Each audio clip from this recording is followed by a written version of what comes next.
할렐루야, 하이틴 청년들과 함께하는 바이블 타임 BTQT 고린도전서 5장에서 9장의 내용을 여러분과 함께 나누려고 합니다. 고린도전서 5장은 교회 내에 음행에 대한 문제를 다룹니다. 교회 성도들 중에 어떤 사람이 아버지의 아내를 취함으로 근친상간의 죄악을 행합니다. 당시 고린도는 굉장히 음란한 도시로 알려져 있어서 그리스도인들은 음란과 음행에 대해 경계해야만 했습니다. 단호하게 거부할 뿐만 아니라 하나님이 미워하시는 죄악으로부터 멀리해야만 했습니다. 교회 안에 이러한 음행뿐만 아니라 탐욕, 우상숭배, 모욕하는 일, 술 취하거나 속여 빼앗는 일들을 행하는 자들도 있었습니다. 사도 바울은 이런 자들과 사귀지도 말고 함께 먹지도 말라고 경계하였습니다. 마치 이런 일을 허용하게 되면 누룩이 퍼지는 것처럼 교회 전체에 퍼져서 거룩함을 상실하게 만들어 교회의 거룩성을 파괴하기 때문에 누룩과 같이 경계하라고 하는 것이죠. 그래서 이와 같은 일들을 행하는 자들을 엄히 경계하며 이 악한 사람은 너희 중에서 내쫓으라라고 말합니다. 교회가 교회 내에서 일어나는 죄악에 대해 단호하게 거부하고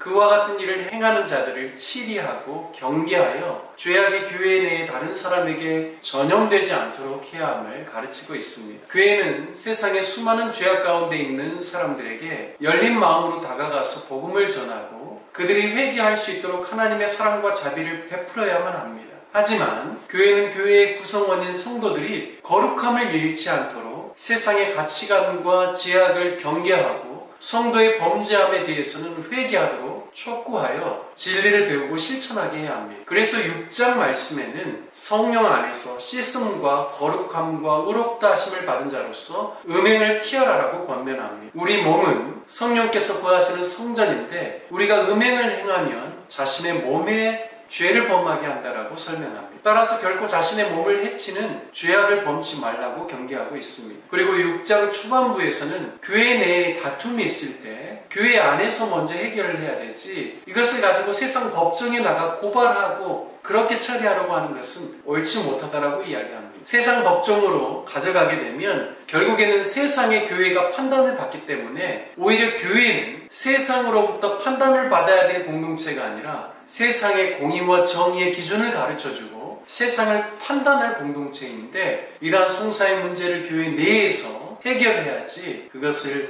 교회 밖으로 세상 법정으로 바로 가는 것에 대해서 이것의 문제를 지적하고 있습니다. 따라서 이러한 일이 없도록 성도들 간에 일어나는 일들은 교회 내에서 해결하고 믿는 자들이 불의를 행치 말아야 한다라고 바울은 권면하고 있습니다. 특별히 고린도전서 1장부터 6장까지는 고린도에서 근로의 지배편을 통하여서 고린도가 가지고 있는 그러한 다툼의 문제들 그리고 세상 법정에 송사하는 문제들, 음행에 대한 문제들을 이야기를 했습니다. 그래서 그 부분에 대해서 바울이 설명을 했죠. 하지만 7장부터 마지막 16장까지는 바울이 고린도로부터 편지를 받습니다. 그 편지 안에는 주로 어떤 내용들이 있냐면 교회 안에 실제적인 문제들에 대한 부분들에 대한 질문입니다. 그 이야기를 가지고 바로 고린도전서 7장부터 16장까지는 이런 문제들에 대한 답을 바울이 서신을 통하여서 이렇게 답해주는 내용을 다루고 있습니다. 7장은요 먼저 결혼에 대해서 가르쳐줍니다. 음행을 피하기 위해 결혼을 하되 부부는 서로에게 의무를 다하고 자신의 몸을 자신이 주장하게 하지 말고 배우자, 남편은 아내가, 아내는 남편이 주장하게 하라고 합니다. 그리고 기도할 틈을 얻기 위해서 합의상 얼마 동안 분방하는 것은 가능하지만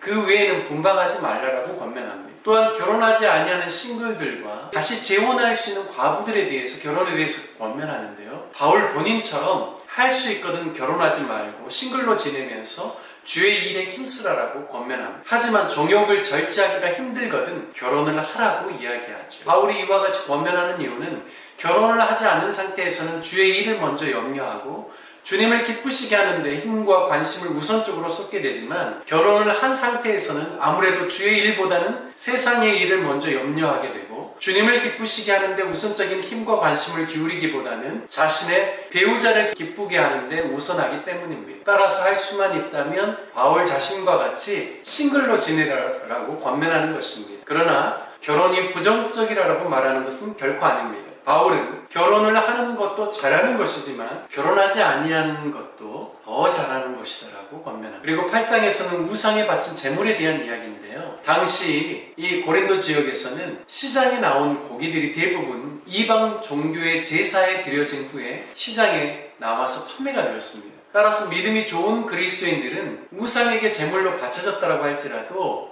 우상은 아무것도 아니고 결코 우리가 그것을 먹는다라고 해서 해를 받거나 음식이 우리에게 악한 영향을 주는 것이 아니기 때문에 먹어도 된다라는 생각을 하게 되었습니다. 그래서 먹었던 것이죠. 하지만 이제 막 신앙생활을 하는 사람들의 시선에는 어떻게 이방 신학에 바쳐진 제물인 고기를 하나님을 믿는 사람이 먹을 수 있는가라는 생각을 했기 때문에 소위 신앙생활을 잘하고 믿음이 좋다라고 여겨지는 사람들의 고기 먹는 모습을 보면서 실족하게 되는 것입니다. 그래서 바울은 어떤 음식을 먹거나 먹지 않는다라고 해서 더 못 사는 것도 아니고 더 잘 사는 것도 아니기 때문에 우리가 가진 자유가 믿음이 약한 자들에게 걸려 넘어지게 하는 것이 되지 않도록 조심하라라고 당부합니다. 그리고 9장은요, 바울의 사도권을 의문시하고 문제제기를 하는 자들에게, 고린도 교회 성도들에게 자신의 사도됨을 다시 한번 말하는 내용입니다. 다른 사람들은 몰라도 고린도 교회만큼은 사도 바울의 자신의 사도됨을 분명히 인정해야 된다라고 고백했습니다. 왜냐하면 고린도 교회는 바울이 친히 개척하였고 성도들을 자신이 직접 목양했기 때문에 마땅히 그들로부터 후원과 여러 가지 서포트를 요구할 만한 권한이 있었지만 그럼에도 불구하고 자신은 그 권한을 사용하지 않았다라고 이야기합니다. 그 이유는 주 예수님의 명령처럼 복음을 전하는 자들이 복음으로 말미암아 살리라고 하신 것처럼 친히 자신도 주님의 말씀을 몸으로 그리고 삶으로 보이기 위함임을 가르쳐줍니다. 자신은 복음을 위해 사는 것을 사명으로 여기고 자랑할 것이 없음은 자신이 부득불해야 할 일이기 때문이라고 설명합니다. 따라서 사명 때문에 복음을 전할 때 값없이 전하고 복음으로 말미암아 자신이 요구할 수 있는 권한을 스스로 포기했다라고 자신의 사도권을 역설하여 증거하고 있습니다. 자기가 능히 요구할 수 있어서 그리고 요구함을 통하여서 자신의 사도됨을 오히려 그들에게 계속해서 보여줄 수 있었지만 그는 복음의 빚진 자의 마음을 가지고 자신이 부득불해야 될 일임을 깨닫고 그것을 요구하지 않았다라고 이야기하는 겁니다.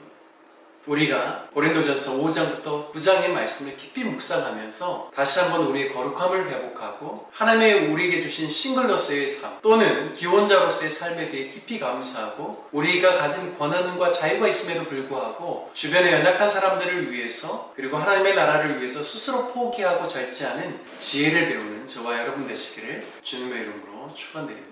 감사합니다.